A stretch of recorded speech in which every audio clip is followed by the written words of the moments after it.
नमस्कार साथियों, स्वागत है आपका पीजी फाउंडेशन के ऑनलाइन डिजिटल प्लेटफॉर्म पे। और बेटा हमारा चल रहा था, आप देख रहे हैं बोर्ड पे क्या चल रहा था, समांतर श्रेणी चल रही थी मैथ्स की, क्लास 10th की, है ना, जिसमें हम 8 क्लासें कर चुके थे। आज 9वीं क्लास होगी और आज इस चैप्टर की अंतिम क्लास होगी। बेटा 4-5 क्वेश्चन बच रहे हैं जो आज 5.3 के फिनिश करेंगे, है ना। बाकी के पूरे एक एक क्वेश्चन में करवा चुका हूं। अगर आपने वो क्वेश्चन नहीं देखे हैं तो बेटा प्ले लिस्ट में जाना और प्ले लिस्ट में से वहां से पहले वो क्लास देखना, बाद में ये क्वेश्चन देखना। और ये वो क्वेश्चन है जो थोड़े बड़े भी हैं, एग्जाम में आने लायक भी हैं। अगर कोई बड़ा क्वेश्चन पूछा जाएगा तो वो क्वेश्चन यहाँ से आएगा, है ना। तो बेटा इनको देखना, मत भूलना, अपने साथियों के साथ भी शेयर करना। और अगर आप पूरे 100 नंबर लाना चाहते हैं तो हमारे पीजी फाउंडेशन क्लासेज ऐप को डाउनलोड करो और वहाँ पे हमारा कोर्स चल रहा है मात्र 499 रुपये में, तो आप उसको परचेज भी कर सकते हो, है ना। एक बार जाके देखो कि क्या है कोर्स में, क्या नहीं है, किस प्रकार से 100 नंबर आएंगे, किस प्रकार नहीं आएंगे। आप ऐसे ही 400-500 रुपये बर्बाद कर देते हो, कोई पासबुक खरीदोगे, कोई डेस्क वर्क खरीदोगे, जरूरत नहीं है बेटा उनके खरीदने की, वो सारा काम हम करवा देंगे, है ना। तो आप एक बार जरूर ऐप को डाउनलोड करना और चेक करना कि क्या क्या कंटेंट अपलोड करा हुआ है, तो उसको भी देखना बेटा, अपने साथियों के साथ भी शेयर करना। और आप ये ट्यूशन व्यूशन जाते हो ना कि टाइम बर्बाद कर रहे हो, तो ये ऑनलाइन भी आप देख सकते हो और इतने सस्ते दामों में आप वहाँ पे एक मंथ की 500 रुपये फीस देते हो, या साल भर की पूरी 500 रुपये है ना। तो देख सकते हो। तो आओ आज बाकी के क्वेश्चन बच रहे हैं उनको करते हैं, समझते हैं एक एक क्वेश्चन को। देखो बेटा 14 क्वेश्चन करा चुका था, 15वां क्वेश्चन है, थोड़ी लेंदी क्वेश्चन है तो थोड़े दिमाग से समझना, है ना। निर्माण कार्य से संबंधित किसी ठेके में एक निश्चित तिथि के बाद कार्य को विलंब से पूरा करने के लिए जुर्माना लगाने का प्रावधान है। एक ठेकेदार है और उसने बेटा ठेका ले रखा है, अगर मान लो आप टाइम से कार्य को पूरा नहीं करते हो तो उस पर क्या लगा देते हैं, विलंब का वो लगा देते हैं, जुर्माना लगा देते हैं कि आपको इतना रुपए, आपने लेट कराया काम, टाइम से आप पूरा नहीं करके दिया तो आप पे जुर्माना लगेगा। तो वो जुर्माना किस प्रकार से लगाया है उन्होंने कि पहले दिन के लिए 200 रुपये, अगले दिन के लिए 250 और तीसरे दिन के लिए 300 रुपये। इस प्रकार से उन्होंने उत्तरोत्तर यानी बढ़ोतरी करते हुए जुर्माना लगाया है ना। तो मतलब पहले से कितना बढ़ रहा है, 50 रुपये बढ़ रहा है। इसने खुद ने भी बोल दिया है कि 200 से 250 हुआ है, 250 से 300, यानी पर डे अगर जैसे जैसे लेट हो रहा है पर डे के 50 रुपये बढ़ते जा रहे हैं। ठीक है, इस ठेकेदार को जुर्माने के रूप में कितनी राशि अदा करनी पड़ेगी, अगर वो 1 महीने यानी 30 दिन लेट कर देता है कार्य को तो उसे अधिक की कितना पेमेंट उसे देना पड़ेगा जुर्माने की वजह से। तो ये क्वेश्चन है, तो वो पेमेंट अपन को ज्ञात करना है, वो जुर्माना अपन को ज्ञात करना है कि वो कितना लगेगा, है ना। तो देखो साफ साफ दे रखा है, सीरीज वैसे ही बनती दिख रही है आपको कि पर डे पहले दिन 200, अगले दिन 250, फिर 300। तो सीरीज तो वैसे ही दिख गई है आपको। तो अपन लिखेंगे, पहले सॉल्यूशन करेंगे। देखो बेटा पहले दिन के लिए, पहले दिन के लिए जुर्माना कितना है बेटा,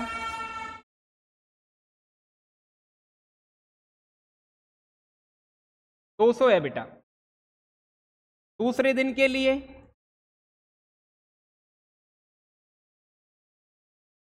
दूसरे दिन के लिए अपना 250 दे रखा है। इसी प्रकार सिमिलरली, इसी प्रकार सिमिलरली क्या हो जाता है, तो मेरी एपी बन जाती है कि फर्स्ट डे बेटा 200, अगले 250, फिर 300, ऐसे चलते चलते लास्ट में क्या लिखेंगे, 30 दिन तक। 30 दिन की बात कर रहा है ना, तो हम लिख देंगे 30 दिन तक ये कार्य चलता रहता है, राइट, है ना। फिर क्या कह रहा है कि अब इसको 30 दिन तक कितना अमाउंट हो गया वो ज्ञात करना है। तो इसके लिए देखो वही, अब एपी बन गई तो एपी का काम करना पड़ेगा, है ना। तो देखो ए कितना है अपना, ए है बेटा अपना 200। फिर अपन डी निकालेंगे, डी यानी सार्वंतर, यानी 250 में से कितना घटाएंगे, 200, कितना आ जाएगा, 50 आ जाएगा, राइट, है ना। अब देखो एन 30 दिन की बात कर रहा है तो एन का मान कितना हो जाएगा बेटा, 30 हो जाएगा। ठीक है, एन कितना मिल गया मेरा, मिल गया। अब तुम बताओ ज्ञात क्या करना है, जो पूछ रहा है 30 दिन का, तो एस हो गया सम, है ना, 30 यानी एस 30 ज्ञात करना है आपको। क्या ज्ञात करना है? S30 ज्ञात करना है। समझ आ गई क्वेश्चन क्या कह रहा था? क्वेश्चन में से हमने जो काम की चीज थी वो निकाल ली है। अब आ जाओ अपन आंसर पे चलते हैं। S30 निकालना है अपन को। S30 बेटा सूत्र वो ही होता है ना, n पदों का योग वाला, n/2 a plus n-1d, right. जो जो मान है वो रख दो। S30 अपन को चाहिए, n अपना 30 है, 30/2। 2 a का मान प्रथम पद होता है बेटा, कितना है? 200, रखो 200, प्लस n यानी 30 माइनस 1, और d कितना है? अंतर कितना है? अपन ने d निकाला है, कितना है? 50। लिखो 50 d की जगह। सोल्व करो। 30 में 2 का भाग देंगे तो 15 बार जाएगा बेटा, और 200 गुना 2 करेंगे तो 400 हो जाएगा। और ये कितना हो गया? 29, 29 गुना 50। और थोड़ा सा आगे बढ़ाओ, 15, ये 400, 29 गुना 50 करो, 30 कर लो। 29 नहीं करके तो 15 गुना 50 गुना 30 करोगे तो 1500 हो जाएंगे। 1500 में से 50 घटा दो, है ना। आपकी मर्जी है, गुणा कर लो चाहे शॉर्ट में देख लो कि 29 की जगह 30 कर लिया तो 50 गुना 30 करेंगे तो 1500 आ जाएगा। एक 50 कम कर दो क्योंकि 29 बार है, तो कितना आ जाएगा? 1450 आ जाएगा, राइट। 15, तो ये कितने बन गए? 1450 और 400, 1850। अब 15 गुना 1850 करो आप, 15 गुना 1850। देखो जीरो की जीरो, 15 5 75, हासिल की 7, 15 अंठा 120 और 7 127, यानी हासिल कितनी? 12। 15 एकम 15, 15 और 12 27।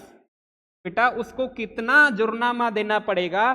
27,750 रुपये, राइट। समझ पाए? वापस देख लो कि फर्स्ट डे जुर्माना 200 था, अगले 250 था, इस प्रकार चल रहा था, वो 30 दिन तक चल रहा था। इसके बाद में हमने ए निकाल लिया, क्यों? एपी बन गई हमारी, एपी बन गई तो ए निकाल लिया, डी निकाल लिया, एन का मान यानी 30 था तो 30 दिन का यानी एन 30 मिल गया। उसने कहा 30 दिन का योग बताओ, यानी S30 पूछा, S30 का फॉर्मूला लगाया और ये हमारा क्या आ गया?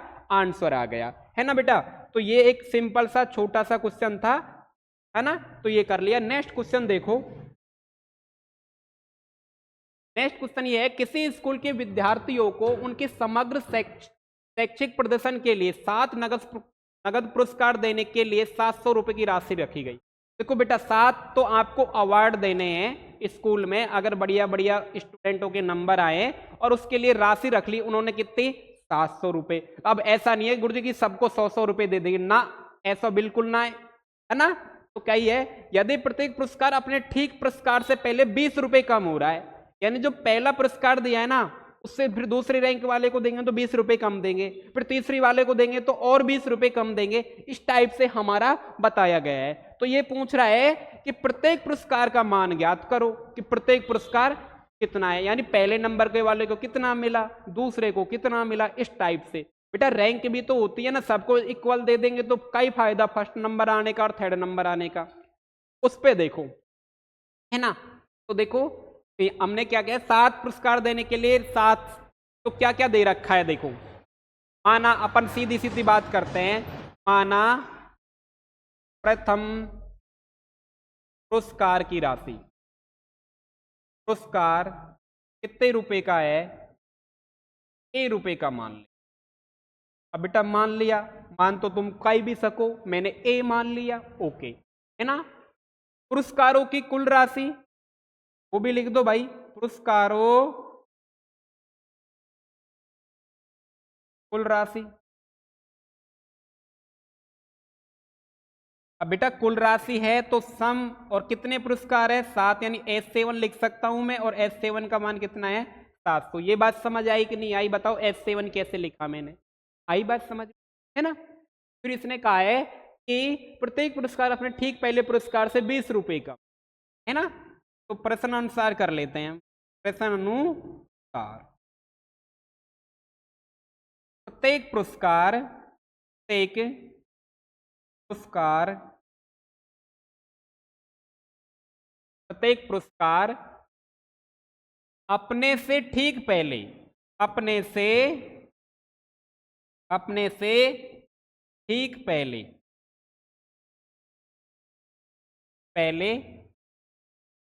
पुरस्कार से 20 रुपए कम है, पुरस्कार से 20 रुपए कम है, 20 रुपए कम है। अब बेटा अगर आपको ऐसा नजर आ रहा है तो बेटा ये बताओ 20 रुपए कम है, इसका मतलब अंतर है कि नहीं है? 20 रुपए का अंतर है ना, तो उसको क्या बोल दूं मैं? डी बोल दूं। और 20 रुपए कम है तो यानी माइनस के कितने हैं? 20 है। ज्यादा होते तो प्लस का लिख लेते, लेकिन क्या है? माइनस के, यानी कम है।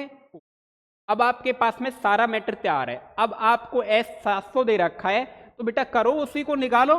S7 formula n/2 2a plus n-1d, right. S7 का मान कितना? 700 इक्वल टू 7/2, a का मान a है, n का मान 6 है, 7 है बेटा। 7 माइनस 1 कितना लिखेंगे? 7 माइनस 1, और डी कितना है आपका? माइनस का 20। आई बात समझ में? देखो देखो इसको काट लो, 7 1 कम 7 और 7 2 70, यानी 100 बार कट गया। 100 गुणा 2 करोगे तो कितना मिल जाएगा? 200। ये कितना बचा? 2a। देखो ये माइनस और ये कितने बच गए? 7 में से 1 गया तो 6। 6 गुणा माइनस का 20 करेंगे तो माइनस के 120 आएंगे कि नहीं आएंगे? और थोड़ा सा सोल्व करो तो कितना मिलेगा? 120 को इधर भेजोगे तो 200 प्लस 120, इधर का नेगेटिव इधर को जाके पॉजिटिव बनेगा, और इधर को काई आ गया? के आ गया। कितना बना? 320 इज इक्वल टू ए का मान निकालो। 320 में कई का भाग दे दो? 2 का। ए कितना बचा? 16 दूनी 32, 160। बेटा देखो लाडलो, देखो ए का मान कितना आ गया? 160, यानी पहले बच्चे को जो प्राइज मिलेगा उसका वैल्यू कितनी आ गई? 160, राइट। 7 बच्चे हैं, साहब बोला है कि अगले वाले को 20 रुपए कम मिलेंगे। अगले वाले को कितने मिल जाएंगे? 160 में से 20 घटा दो, 140। अगले वाले को कितने मिल जाएंगे? 120। फिर अगले वाले को कितने मिल जाएंगे? 100। फिर और 20 घटा दो, 80। फिर और घटा दो, 60। फिर और घटा दो, 40। इस प्रकार मिल जाएंगे। तो अब लिख देंगे हम यहाँ पे प्रथम पुरस्कार, प्रथम पुरस्कार, प्रथम पुरस्कार, पुरस्कार की राशि कितनी मिली बेटा? 160। सेकंड की 20 रुपए कम है तो 160 माइनस 20 करो, कितनी मिली? 140। थर्ड की कितनी मिली? 140 में से फिर 20 कम करो, यानी 120। फोर्थ की कितनी मिली? 120 में से फिर 20 कम करो, रेड। फिफ्थ की कितनी मिली? 100 में से फिर 20 कम करो, 80। फिर सिक्स की भाई 80 में से फिर 20 कम करो, कितनी मिली? 60। और फिर लास्ट वाला बच्चा जो 7वीं रैंक आई थी उसकी 60 में से 20 कम करो, यानी 40। तो ये राशि रही आपकी, है ना बेटा? सिंपल सा सवाल था, कोई खास वो नहीं था। देख लो वापिस एक बार कह देता हूं कि मान लिया पहले बंदे को ए रुपए मिला, आप एक्स रुपए मान लो। आप सीरीज बनाना चाहो शुरुआत से ही तो वो बना लो। आप सोचेंगे मैं तो सर शुरुआत से ही बनाना चाहूँ, x मान लो, फिर x माइनस 20 मान लो कि 20 रुपये कर मिल रहे हैं, फिर x माइनस 40, फिर x माइनस 60, इस टाइप से भी बना सकते हो। लेकिन काहे का झंझट करना, जब इसी से इजी हो रहा है तो मेरे हिसाब से तो मुझे को तो अच्छा लगता नहीं है कि बिना वजह का खोपड़ी लगाने की। पहले ही हमारे पास खोपड़ी कम है ना? मानते हो आप इस बात को कि कम है ना? तो प्रथम पुरस्कार ए है, एस पूरे 7 पुरस्कारों की राशि 700 दे दी। प्रश्न अनुसार प्रसन्न कह रहा है कि प्रत्येक पुरस्कार ठीक पहले पुरस्कार से 20 रुपए कम है, ये वाली बात लिख दी। यानी अंतर कितने का आया? कम है तो भाई नेगेटिव में होगा, ऑब्वियसली बात है। फिर ये सूत्र लगा दिया बेटा, ये आंसर आ गया, ए का आ गया। तो अब ए का आ गया, तो उसने कहा 20-20 रुपए कम, चलते जाओ तुम सातों के आगे आ जाओ। देखो छोटा सा नैना सा प्यारा सा एक क्वेश्चन है आपका, काहे है, एक स्कूल के विद्यार्थियों ने वायु प्रदूषण कम करने के लिए स्कूल के अंदर और बाहर पेड़ लगाने की बात करी, तो बहुत अच्छी बात है ना, के बारे में सोचा। यह निर्णय लिया गया कि प्रत्येक कक्षा का प्रत्येक अनुभाग अपने कक्ष के संख्या के बराबर पेड़ लगाएगा। इसका मतलब बेटा ये हुआ कि जो प्रत्येक कक्षा का अनुभाग यानी एक, अब मान लो मैं तुम्हें समझाता हूं कि 10th क्लास है, अब बेटा 10th क्लास में 3 सेक्शन हो सकते हैं ना, ए बी और सी। बड़ी स्कूलों में तो डी भी मिल सकता है, ई मिल सकता है ना, 5 सेक्शन भी मिल जाते हैं। तो इसी प्रकार की बात कर रहा है, अनुभाग यानी सेक्शन है। कितने सेक्शन है? 3 सेक्शन है ना। तो ये क्या कह रहा है कि उदाहरण कक्षा 1 का अनुभाग 1 पेड़ लगाएगा, 2 का 2 लगाएगा, 3 का 3 लगाए इत्यादि, ऐसा कक्षा 12 तक के लिए चलता रहेगा। ठीक बात है, 12वीं तक लगवा देंगे कि 12वीं के बच्चे कितने लगाएंगे? 12 लगाएंगे, 11वीं के 11 लगाएंगे, 10वीं के 10 लगाएंगे। ठीक है, प्रत्येक कक्षा के 3 अनुभाग है। क्या है? 3 अनुभाग यानी 3 सेक्शन है। अब बेटा देखो 10th का है तो बेटा एक सेक्शन 10 ये लगाएगा, तो बेटा दूसरा 10 ये लगाएगा, तीसरा 10 भी, प्रत्येक सेक्शन लगाएगा। ये वाली बात कर दी इसने, है ना। तो ये कह रहा है इस स्कूल में विद्यार्थियों द्वारा कुल कितने पेड़ लगाए गए। तो देखो बेटा छोटा सा क्वेश्चन समझ गए होंगे, बात करते हैं आगे, है ना। कह रहे कि कक्षा 12 तक पेड़ लगाने के, ये कह रहा है सोल्व करते हैं, चलो सोल्व करते हैं, है ना। एक बार वापस देख लो, अंदर और बाहर पेड़ लगाने हैं। कक्षा 1 का अनुभाग 1 लगाएगा और 2 का 2 लगाएगा, 3 का 3 लगाएगा। ओके, तो कक्षा 1 से 12 तक पेड़ लगाएंगे। किस हिसाब से लगाएंगे? कक्षा 1 1 लगाएगी, 2 2 लगाएगी, 3 3 लगाएगी, 4 4 लगाएगी, 5 5 लगाएगी, और 12वीं कक्षा।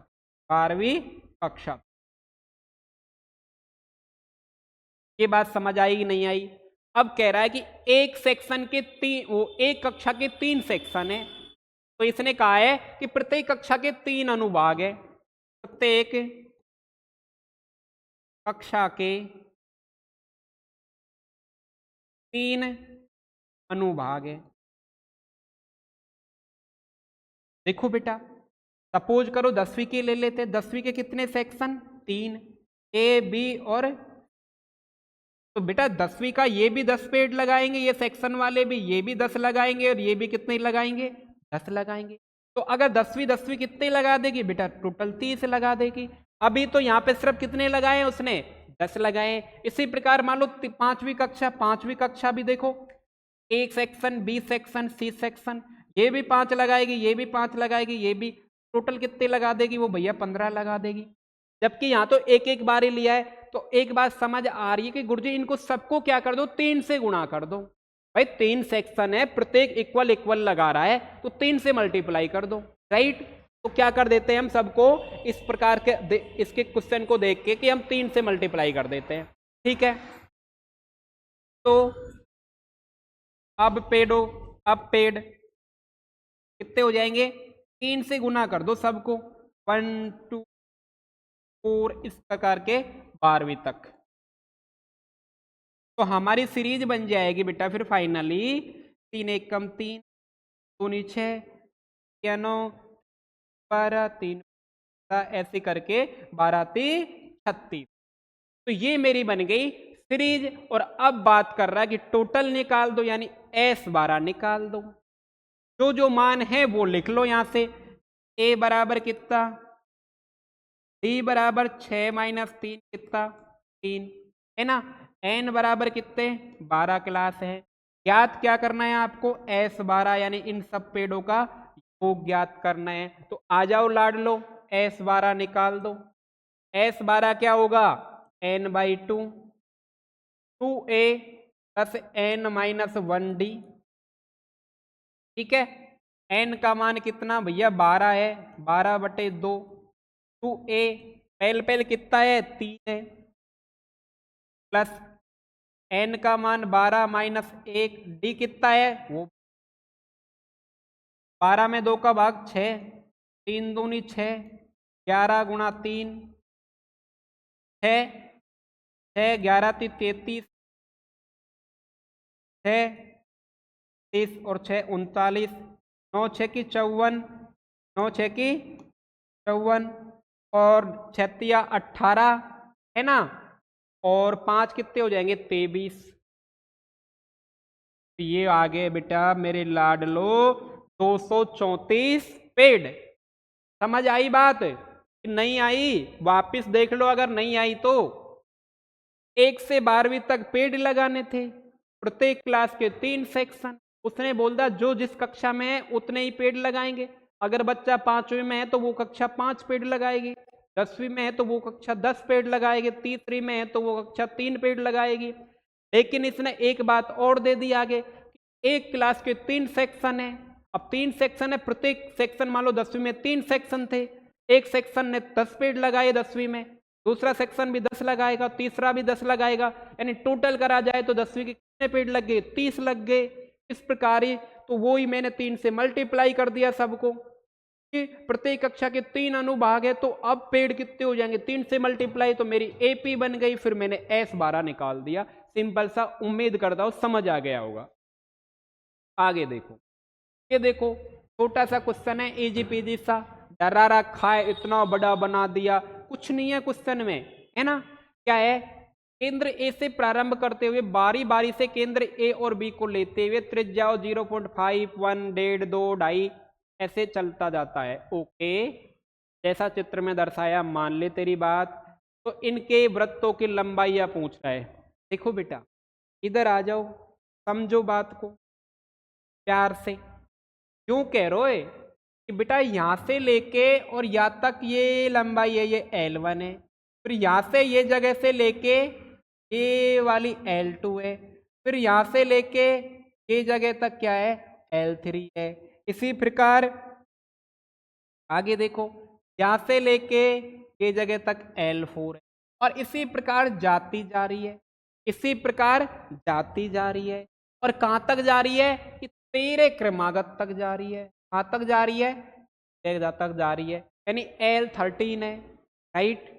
अब यूं कह रहे हो कि इनकी सबकी लंबाई का योग निकाल दो कि ये सर्पिल की कुल लंबाई क्या है, या जो ये तार बन रहे हो गोल गोल गोल गोल, या कि टोटल लंबाई कितनी है, यूं पूछ रहे हो। अब एक बात देखो तुम, क्यों मेरो व्रत है ना, ये मेरो अर्धव्रत होगो, अर्धव्रत होगो ना, आधो कर लियो, राइट। दिख रहा है ना आपको बेटा, ये सिर्फ ये वाले की वो L बोल रहा है L1, फिर नीचे वाले की क्या कह रहा है L2 बोल रहा है, फिर उसने और एक चक्कर और कटवा दिया, है ना।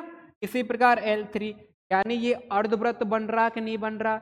अगर मेरे को ये बताओ, तुम्हें इसको रफ करता हूं, ये व्रत हो गया, और व्रत के चारों ओर तुम घूमते हो, यहां से चलना प्रारंभ करा तुमने और घूमे तुम, घूम के यहीं आ गए, तो ये क्या हो जाती है, किसी पे चारों ओर चले तो परिधि कहलाती है।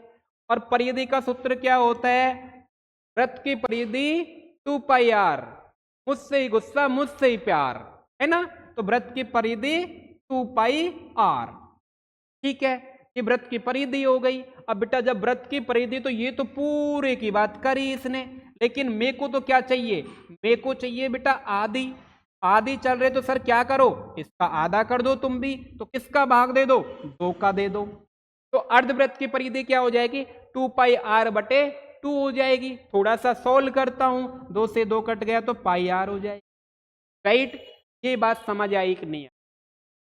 तो हमें इसकी सारी की लंबाई ज्ञात करनी है, तो पहले हम इतनी सी करेंगे, इसका लगाएंगे, और ये भी अर्धव्रत है तो अर्धव्रत का फॉर्मूला यहां भी लगाना पड़ेगा, फिर हम अर्धव्रत का फिर लगाएंगे, यहां लगाना पड़ेगा। इस प्रकार अर्धव्रत बहुत सारे बन जाएंगे। कितने बन जाएंगे, 13 अर्धवृत्त बन जाएंगे। और सबकी लेंथ चाहिए अपन को, फिर उनको जोड़ना भी है ना। तो देखो बेटा किस प्रकार से ज्ञात करेंगे, समझ आ गई होगी। वृत्त की परिधि 2πr, मुझसे ही गुस्सा मुझसे ही प्यार, याद आ गया ना। तो 2πr है, लेकिन आधे की चाहिए तो क्या करेंगे, πr कर लेंगे, है ना। देखो ए और बी को लेते हुए त्रिज्याएं, वृत्त की त्रिज्याएं, वृत्त की त्रिज्याएं क्रम से भैया कितनी कितनी दे रखी है, 0.5 सेमी, अगली कितनी है 1.0 सेमी, फिर 1.5 सेमी, 2.0 सेमी, इस टाइप से दे रखी है, कोई बात नहीं है। ये कह रहा है अब ये तो वृत्त की परिधि, वो आगे त्रिज्या आ गई, त्रिज्या आ गई तो अपन को तो परिधि चाहिए, चारों मेर घूमना है। तो वृत्त की ये बल गया, अब अर्धवृत्त, अर्धवृत्त की परिधि। अब बेटा तुम बताओ अर्धवृत्त की परिधि कितनी होती है, πr। अब बेटा इतनी सारी रेडियस है तो मैं r1 मान लो इसको, कोई दिक्कत नहीं है ना। अब पाई का मान आपको इसने खुद ने दे दिया 22/7, है ना। तो कोष्टक में इधर को लिख सकते हो पाई बराबर 22/। अब देखो बेटा पाई का मान 22/7 इंटू r1 कितना 0.5। देखो बेटा 22 को 0.5 से मल्टीप्लाई करोगे तो 22 × 110, एक पॉइंट हटा के 0 लगाएंगे तो फर्स्ट आ जाएगा 11/7 से, राइट। परिधि निकल गई फर्स्ट वृत्त की, है ना। सेकंड वृत्त की, सेकंड वृत्त की परिधि हो जाएगी πr3 r2 सेकंड की कितना 22/7, r का मान कितना है 1, ये आ जाएगी 22/7 आ जाएगी, है ना। इसी प्रकार खड़ के निकालूंगा मैं, खड़ की इधर निकाल लेता हूं। खड़ की कितनी आ जाएगी बेटा πr3, πr3 आ जाएगी ना 22/7, r3 कितना है बेटा, ये सारे r1 r2 r3 हैं, है ना, घबराना नहीं है। कितना है 1.5, 1.5 को थोड़ा सा सोल्व कर लो तो 1.5 को क्या लिख सकते हो तुम, 1.5 को लिख सकते हो 3/2, क्या लिख सकते हो 3/2, 3/2, 2 से 11 कट जाएगा, 11 से 33/7 आ जाएगा। तो बेटा मेरी ये सीक्वेंस बन गई, पहली परिधि कितनी आई 11/7, ये आ गई। दूसरी कितनी आई बेटा, दूसरी आ गई 22/7, तीसरी कितनी 33/7, है ना। तो मैं नेक्स्ट पेज में लेके चलता हूं कि इस पेज में आएगा नहीं, नेक्स्ट पेज में लिखता हूं तो परिधि आ जाती है अपनी, ये मतलब फाइनली एपी बन जाती है। क्या बन जाती है, एपी इज इक्वल टू कितना था फर्स्ट 11/7, सेकंड था 22/7, थर्ड था 33/7, ऐसे टाइप से चल रहा था। और लास्ट कहां तक है 13 तक है, 13 तक,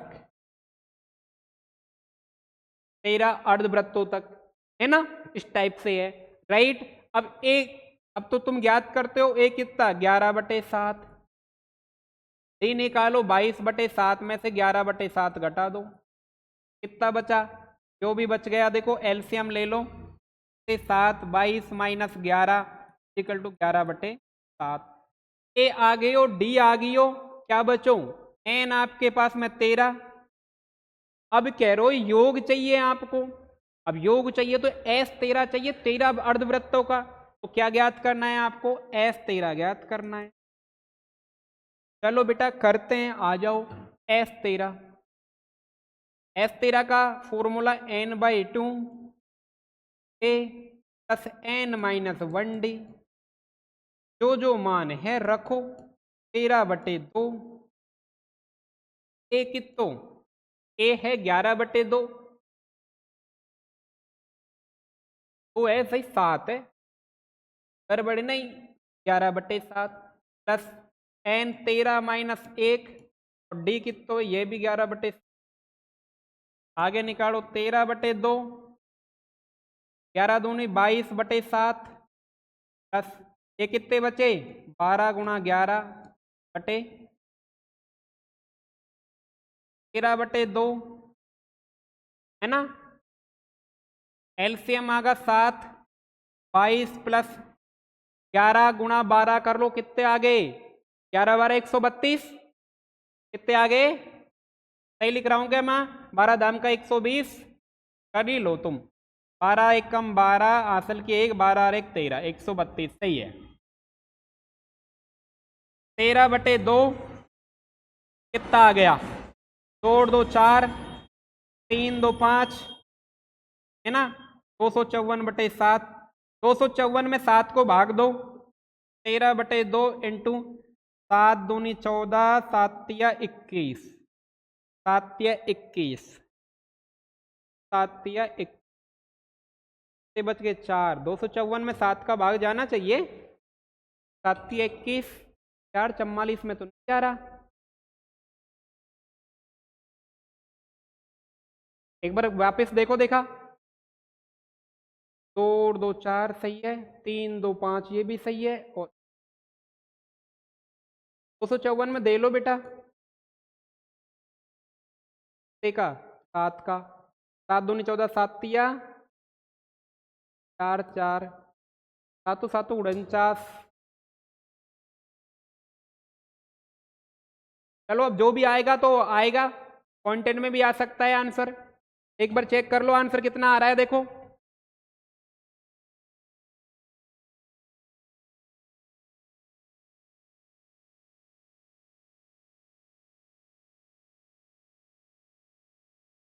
अरे गलती कर रहे हो ना बेटा जोड़ने में गलती कर रहे हो 132 और 22 154 ही होगा 154 ही होगा। मैं कह रहा हूं मेरे हिसाब से आंसर आने चाहिए प्रिंट तो अपन खुद कर रहे हैं कितना आएगा 154/7 2 भाग 13/2 क्यों 7 दूनी 14 7 दूनी 14 2 एकम 2 11 13 गुणा 11 11 एकम 11 11 33 और 33 11 एकम 11 13 एकम 13 और 1 14 143 कितना अच्छा नंबर आया है 143 और क्या है सेमी में क्या है सेमी में। आगे आंसर देखो बेटा एक बार फिर से बता देता हूं इजी सा क्वेश्चन है टेंशन नहीं लेने का है ना। ये आपको समझ आ गई होगी मैंने जो भी समझाया इसने ये रेडियस दी हुई थी अर्धवृत्त बन रहा था तो अर्धवृत्त की हमने परिधि ज्ञात करी फर्स्ट की इतनी आई सेकंड की इतनी आई थर्ड की इतनी आई इसके बाद देखा तो सीरीज बन गई 13 अर्धवृत्त थे उसके बाद मैं निकाल लिया उसने कहा कि 13 अर्धवृत्तों की टोटल लंबाई बताओ तो S13 निकाला S13 निकाल के कैलकुलेट करा तो आंसर आ गया 143। ठीक है अगला आ जाओ 20 लट्ठे हैं तो डेयरी के रूप में इस प्रकार रखा जाता है सबसे नीचे वाली पंक्ति में 20 लट्ठे उससे अगली वाली में 19 उससे अगली में 18 देखिए देखिए 200 लट्ठे कितनी पंक्तियों में रखे जा सकते हैं सबसे ऊपरी में कितने लट्ठे हैं जो बात हो रही है। ओके ठीक है बेटा आ जाओ क्रम से लट्ठे पंक्तियों में करे सॉल्व करो पंक्तियों में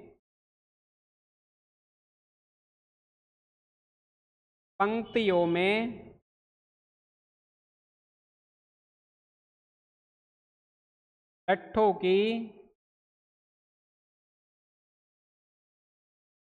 की संख्या क्रम से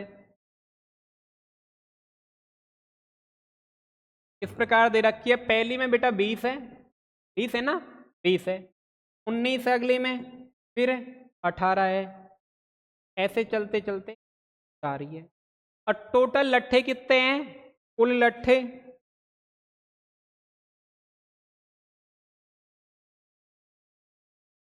कितने हैं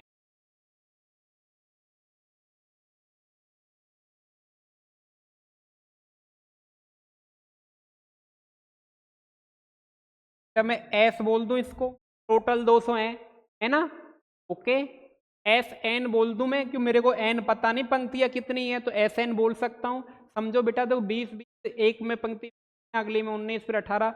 अब ऐसे ऐसे जमाए हुए हैं, ये जमा रखे जैसे ऐसे ऐसे ऐसे, तो लास्ट में कह रहा है कि ऊपर ही ऊपर की में कितने आ जाएंगे, ये बात बोल रहा है एक तो। दूसरी बात ये कह रहा है कि कितने लट्ठे ऊपर की पंक्ति में आएंगे, लास्ट की पंक्ति में ये आएंगे, ये भी बात बोली है ना। तो आ गए। अब यहाँ से देखो सीरीज बन गई आपकी, AP बना लेते हैं। कितनी है, 20 30 18 ऐसे जा रही है ना। तो A मिल गया बेटा आपको कितना, 20। D निकालो, 19 माइनस 20 माइनस का 1 है ना। अब N तुम्हारे पास है नहीं है, लेकिन SN दे रखा है, कितना है 200 है ना। तो आ जाओ पंक्तियों की सबसे ऊपरी पंक्ति में कितने हैं, तो पहले तो अपन वही ज्ञात करते हैं, SN लगाते हैं formula. SN is equal to N/2 2A plus N minus 1D, ठीक है, लगा दिया। FN का मान कितना है 200, N तुम्हारे पास भी नहीं है, A का मान कितना 20, N यहाँ भी नहीं है, D का मान -1। करो थोड़ा सा सोल्व, 2 से कर दोगे तो 400 हो जाएगा। N 20 दूनी 40 प्लस, देखो -1 गुना N करोगे तो माइनस का N हो जाएगा। इसको ओपन कर रहा हूँ बेटा, -1 गुना N करोगे माइनस का N हो जाएगा, माइनस माइनस प्लस 1 हो जाएगा। सोल्व करो, 440 गुणा N और ये हो जाएगा 41 कर लो ना, ऐसा एक स्टेप और बढ़ा लो, N 40 अरे कितना हो जाएगा 41 माइनस N। ओपन करता हूँ, 400 is equal to 41 N minus N square, ये बन गया।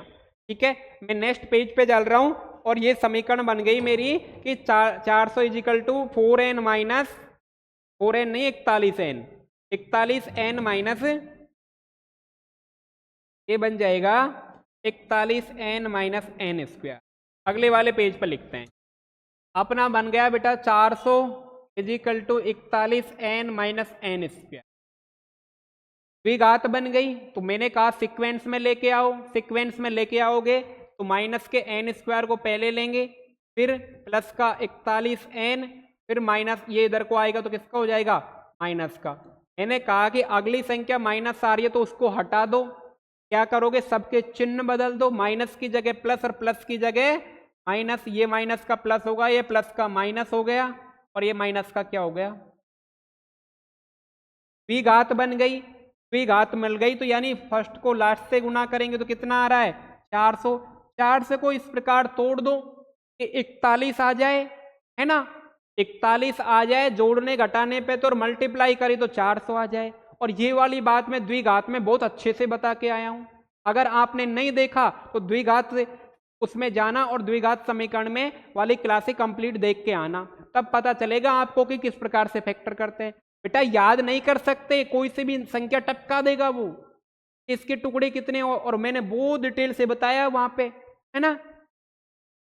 देखो इस प्रकार से, और आप कहो तो पहले द्विघात देख के ही आना, मैंने बहुत डिटेल से बता रखा है। तो N square minus 25N minus 16N, तब मैं तो कर लूंगा लेकिन तुम्हारा है 25 और 16 कितने हो जाएंगे 41, और 25 गुना 16 करोगे तो 400 हो जाएंगे, राइट। N का कॉमन लिया तो N माइनस 25, इधर को 16 लिया, N माइनस 25 इक्वल टू 0, है ना। सही करा है क्या, देख लो एक बार।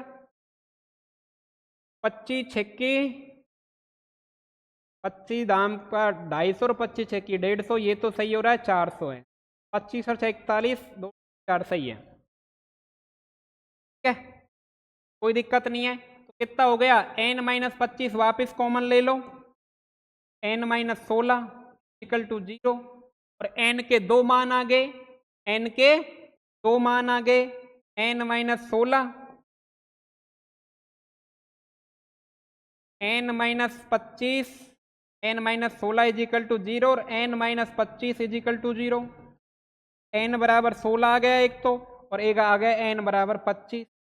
अब बात ये है N बराबर 16 और N बराबर 25 ज्ञात करेंगे, इसमें आंसर सही आ रहा है वही आंसर होगा हमारा। तो अब देखो दोनों ही पॉजिटिव आ गए, अब कुछ नहीं कह सकते, नेगेटिव आता तो कैंसिल कर देते कोई न कोई, है ना। लेकिन ऐसा नहीं है। तो n बराबर 16 और n बराबर 25 आ गए। तो अब देखो हम n का मान ज्ञात करते हैं, है ना। अगर हमारा क्या होता है, अगर n 16 ज्ञात करते हैं, अगर उसका नेगेटिव में चले जाता है या पॉजिटिव में चले जाता है तो वहां से देखते हैं हम।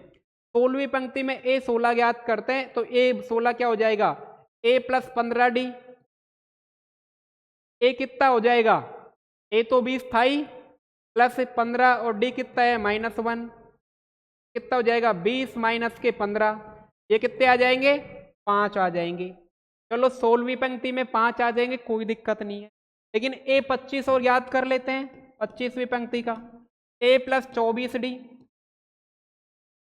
a कितना है 20 है, प्लस 24 इंटू डी कितना -1, 20 माइनस 24 आ गए माइनस के 4। अब देखो तुम, देखो बेटा 16वीं पंक्ति में तो 5 लट्ठे आ रहे हैं, राइट, लेकिन ये देखो आगे की ये माइनस की वैल्यू आ रही है। क्या 25वीं पंक्ति होगी जिसमें -4 लट्ठे होंगे? -4 लट्ठे का मतलब लट्ठे ही नहीं होंगे, समझ रहे हो। -4 लट्ठे का मतलब ये हुआ कि लट्ठे ही नहीं होंगे। लट्ठे लास्ट में कितना हो सकता है, एक हो सकता है, तो भी नहीं होगा, है ना। तो ये तो क्या हो जाएगा, मेरा कैंसिल हो जाएगा, n बराबर 25 तो, और आंसर क्या हो जाएगा मेरा, n बराबर 16 हो जाएगा। तो n बराबर 16 हो जाएगा जब मान आपका कितना आया है, 5 लट्ठे आए हैं। तो बेटा ये यही तो पूछ रहे हो, देखो तथा सबसे ऊपरी पंक्ति में कितने लट्ठे आ जाएंगे, तो बेटा सबसे ऊपरी पंक्ति में कितने लट्ठे आ जाएंगे, 5 लट्ठे आ जाएंगे। समझ आया, वापिस समझ लो पूरे को, ये क्वेश्चन थोड़े से बड़े हैं। वो कह रहा है कि पंक्तियों में लट्ठों की संख्या इस प्रकार है 20 19 18, कुल लट्ठे 200 दे दिए उसने, मेरे पास सीरीज बन गई, मैंने ए निकाल लिया, डी निकाल लिया, एस एन, यानी कुल टोटल लट्ठे थे 200। ठीक है, ये फर्स्ट पंक्ति थी, मान लो इसने दे रखा है, ये आपकी फर्स्ट पंक्ति थी ये वाली, ये सेकंड थी, ये थर्ड थी। इसी प्रकार देखो कम होती चल रही है ना, यूं यूं फिर कम हो जाएगी, ऐसे ऐसे करके, कि पूछ रहा है कि लास्ट की पंक्ति में कितने लट्ठे हैं, ये वाली बात कर रहा है। तो मैंने एस एन निकाला, यहां से एस एन का फॉर्मूला लगाया, तो मेरे पास में एक द्विघात आ गई फाइनली, ये वाली मेरी एक द्विघात समीकरण आ गई, n square minus 41 n plus 400 वाली। अब इसमें मैंने देखा बेटा, तो इसमें क्या देखा कि ये समीकरण आ गई, तो इसके टुकड़े करने मेरे को, और टुकड़े करने, तो टुकड़े करने के लिए मैं द्विघात में बताया है आपको, पहले वो क्लास देख के आना, आपको बहुत अच्छे से कोई भी नंबर आ जाए उसके टुकड़ा करना सीख जाओगे, है ना। तो मैंने कर दिया यहाँ से 25 और 16, 25 और 16 41 हो जाएंगे, गुणा करेंगे तो 400 हो जाए। तो n के मेरे को दो मान प्राप्त हो गए, n 16 और n 25, यानी 16वीं पंक्ति और 25। अब मेरे को ये देखना है कि 16वीं पंक्ति में कितने लट्ठे आ रहे हैं, तो a 16 का मान लगा के देखा तो कितने लट्ठे आए, 5 आए। 5 लट्ठे तो हो सकते हैं, पॉसिबल है, लेकिन जैसे ही मैंने 25वीं पंक्ति का मान रखा तो माइनस के 4 लट्ठे आ गए, यानी माइनस में लट्ठों का मतलब लट्ठे विद्वान ही नहीं है ना, लास्ट लट्ठा एक हो सकता है ना। तो अपना कौन सा आ जाएगा, 5वां। तो नीचे लिखेंगे अतः 16वीं पंक्ति में 5 लट्ठे होंगे। यही बात इसने पूछा है कि अंतिम या 16वीं बोल दो उसको, कि 5 लट्ठे हों, आगे होगा समझ में। इजी सा क्वेश्चन था, लास्ट का क्वेश्चन देखो ये है, देखो कितना बड़ा क्वेश्चन है। देखो एक आलू दौड़ पोटैटो रेस है, उसमें प्रारंभिक स्थान पर एक बाल्टी रखी हुई है, तो भाई ये बाल्टी रख दी इसने, ठीक है, ये बाल्टी रख दी, कोई बात ना है। जो लड़की है पहले आलू 5 मीटर की दूरी पे, ठीक है, ये पहले 5 मीटर की पे, फिर दूसरा 3 मीटर की पे, फिर 3, ऐसे चल रहा है ना, है। तथा अन्य आलू एक सीधी रेखा में 3 मीटर की दूरी पे रखे। अब प्रत्येक आलू 3-3 मीटर की दूरी पे है, पहले ही 5 मीटर की पे, बाकी के 3-3 मीटर की पे हैं सारे, ये 3-3 मीटर पे रखे हुए हैं सारे आलू, ठीक है। आगे बात समझ में, इस रेखा पर टोटल आलू कितने हैं, 10 आलू हैं, जो बात भी सही है। प्रत्येक प्रतियोगी बाल्टी से चलना प्रारंभ करता है, प्रतियोगी जो यानी लड़की ये भाग रही है जो, ठीक है, निकटतम आलू को उठाती है, सबसे पहले ये वाले को उठाया और बाल्टी में डाल दिया, निकटतम आलू को उठाती है और उसे लेकर वापस दौड़कर बाल्टी में डाल देती है, दूसरा आलू उठाने के लिए वापस दौड़ती है। अब एक बेटा देखो तुम, ये लड़की यहां तक आई, इसने आलू को उठाया और इनके बाल्टी के और इसके बीच की दूरी कितनी है? 5 मीटर। तो 5 मीटर वो आई आलू डालने के लिए, तो बेटा दूसरा आलू के डालने के लिए वापस भी तो उसे 5 मीटर यहां तक तो आना ही पड़ेगा, हाँ या ना? आना पड़ेगा ना। ओके, तो 5 और 5 कितनी होगी? एक आलू डालने पर उसे कितनी मिली? 10 मीटर की दूरी डिस्टेंस तय करनी पड़ी। फिर अगला आलू वो यहां से उठाती है, तो यहां से फिर यहां तक आएगी। बेटा 3 तो ये दौड़ी, 5 ये दौड़ी, यानी पहली बार में 8 दौड़ी, है ना। फिर दोबारा वाको वापिस आना पड़ेगा, यहीं वापिस आवेगी वो, तो +8 और करेगी, यानी अगली बार एक दूसरा आलू ले जाने में कितनी डिस्टेंस तय करनी पड़ी उसे? 16 मीटर तय करनी पड़ी, राइट। फिर अगला देखो, फिर वो यहाँ आ गई, तो फिर यहाँ से वापस गई, तो देखो 3 3 6 5 11 मीटर दौड़ी, राइट। फिर वो 11 मीटर वापस भी तो आएगी, +11 हो गई, यानी 22 मीटर। तीसरा आलू को ले जाने में क्या हो गई? 22 मीटर। तो इस प्रकार से मेरी क्या बन जाती है? सीरीज बन जाती है। देखो बेटा फिर से समझा देता हूं, तो वो कह रहा है, देखो संकेत इसने दे रखा है, दे या मत दे अपन खुद सीख लेंगे। तो कुल कितनी दौड़ करेगी, एक बार चाहे फिर से सीख लो, इजी क्वेश्चन है, मैं बता देता हूं। देखो बेटा ये लड़की आई, इसने यहां से आलू उठाया, बाल्टी में डाल दिया, कितना मीटर चली? 5। बाल्टी में डाल के इसको वहीं नहीं रुकना है, दूसरा आलू पीछे को है, तो वापस यहां तक आने में उसको 5 मीटर और तय करना पड़ेगा, यानी एक पहलो आलू बाकू डालबा के लिए कितनी दूरी तय करनी पड़ी? 10 मीटर। फिर अगलो आलू बाकू यह डालना है, तो भैया यहां से लेके बाल्टी तक आएगी, तो भाई 3 मीटर तो ये डिस्टेंस और 5 ये कितनी हो गई टोटल? 8 मीटर। अब आलू डाल दो तो यहीं खड़ी ना रह जाएगी, वापस जाएगी, तो वापस यहीं आएगी एक बार, तो यहाँ आएगी तो कितनी आ जाएगी? फिर 8 चल जाएगी, यानी कितनी आ गई? 16 आ गई। अब तीसरा आलू लेगी यहाँ से, तो तीसरा आलू के लिए फिर यहाँ से यहाँ आएगी, तो 3 6 5 11 आ गई। अब वापस आएगी तो 11 फिर चल लेगी, टोटल कितनी होगी? 22। इस प्रकार से सीरीज बनेगी, है ना। तो प्रथम आलू को बाल्टी में डालने के लिए कितनी डिस्टेंस बनी, मैं नेक्स्ट पेज से करता हूं। प्रथम आलू को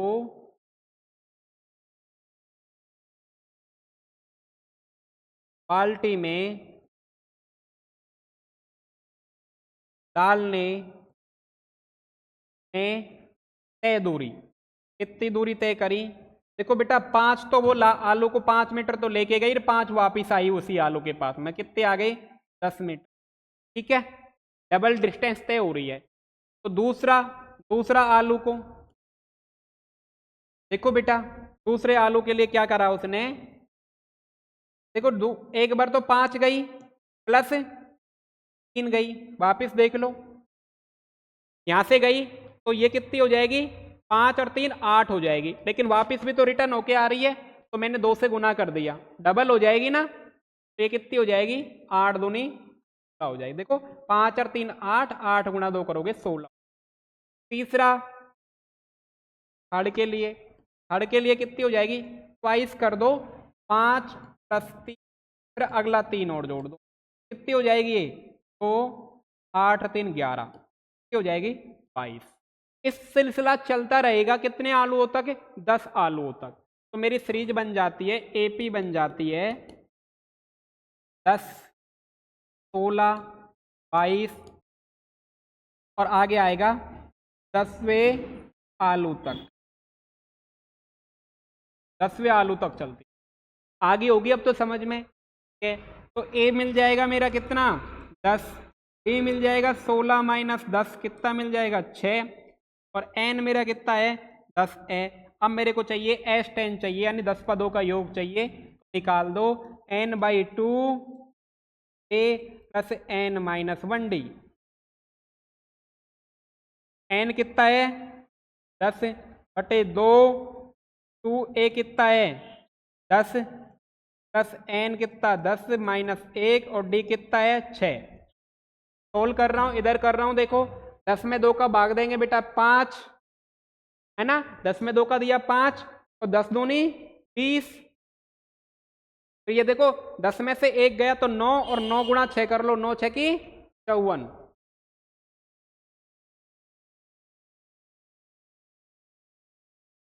कितना आया? 74। 74 गुणा 5 कर लो, 5 को 20, आंसल की 2 और 7 5 35 और 2 37, 370। और उसने क्या दे रखा है? मीटर। मीटर इकाई में दे रखे, मीटर में। ये आ गई बेटा 370 मीटर। क्या आ गई? मीटर।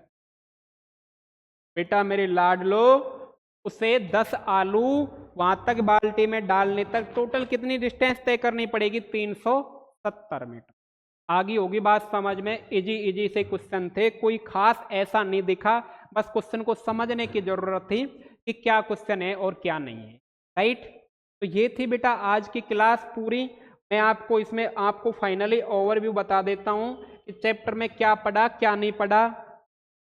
फर्स्ट बात सीखी हमने, एपी है या नहीं, एपी है या पहचानना सीखा। अगर एपी है तो डी आएगा, सेम आएगा सबका, है ना। और क्या सूत्र था? ए एन का सूत्र था ए प्लस एन माइनस 1, ये फॉर्मूला था। या ए क्या होता है? प्रथम पद होता है। एन क्या है? पदों की संख्या है। डी क्या है? सार्वंतर है। डी का मान क्या क्या हो सकता है? ये भी मैंने बताया। 0 हो सकता है, ऋणात्मक हो सकता है, धनात्मक हो सकता है, तीनों हो सकता है। राइट, है ना। ये बता दी। एपी है कि नहीं, ये कर दिया। सेम डिस्टेंस होना चाहिए। और सार्वंत्र कैसे ज्ञात करते थे? डी बराबर ये करते थे A2 माइनस A1, दूसरा होता था A3 माइनस A2, ऐसा होता था A4 माइनस A3। इस टाइप से चलता जाता था। कहीं से भी निकाल लो, इन सब का मान क्या आता था? समान आता था। तो वो क्या कहलाता था? सार्वंत्र कहलाता था, एपी कहलाती थी। ये बात पढ़ी थी। इसके बाद उसने एक क्वेश्चन मैंने कहा था, ये हो गया दूसरा।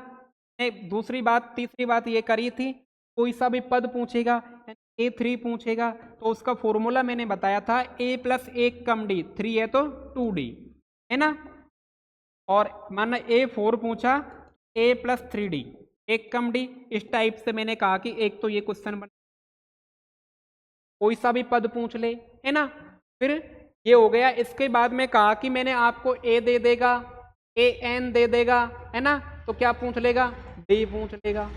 सार्वंत्र बताओ, है ना। ए एन दे देगा, डी दे देगा, तो क्या पूछ लेगा? ए पूछ लेगा, है ना। इस टाइप से क्वेश्चन।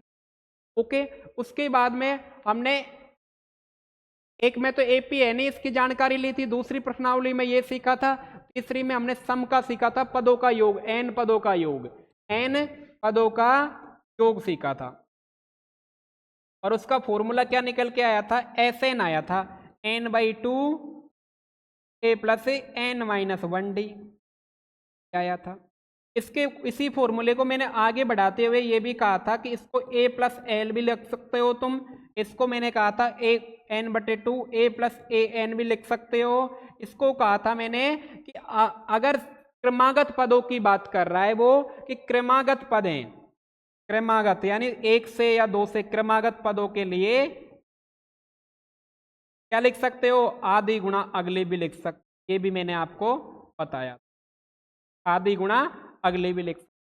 तो ये बताया था। इसमें फिर हमने पदों का योग करना सीख लिया था, कौन से पद दे रखे हैं वो सीख लिए। इस पे बहुत टाइप्स के अपन ने क्वेश्चन कर लिए थे। तो फाइनली इसमें 3 ही चीजें थी, एपी है या नहीं उसको पहचानना सीखना, दूसरा पदों का पद ज्ञात करना, A3 A4 कौन से पद है, एन वा पद ज्ञात करना बोलते हैं इसे, एन वा पद ज्ञात करना, ये सीखा बेटा। तीसरा सीखा था हमने एन पदों का योग ज्ञात करना। तो बेटा ये थी इसकी पूरी कहानी। और ये 7-8 नंबर का प्रश्नावली है। और जैसे ही बोर्ड रियलाइज करेगा इनका नंबर सिस्टम की कितने कितने मार्क्स की कौन सी प्रश्नावली आएगी, तो मैं आपको वो जल्दी अपलोड कर दूंगा। और अभी कर देगा अर्धवार्षिकता की, ये दिसंबर से पहले ये बात हो जाएगी। बेटा आज फिर कह रहा हूँ कि अगर 100 नंबर लाने हैं और मैथ्स अच्छा करना है कि आगे चल के मैथ्स साइंस ले सके, कंपटीशन में आप अपना स्थायित्व जमा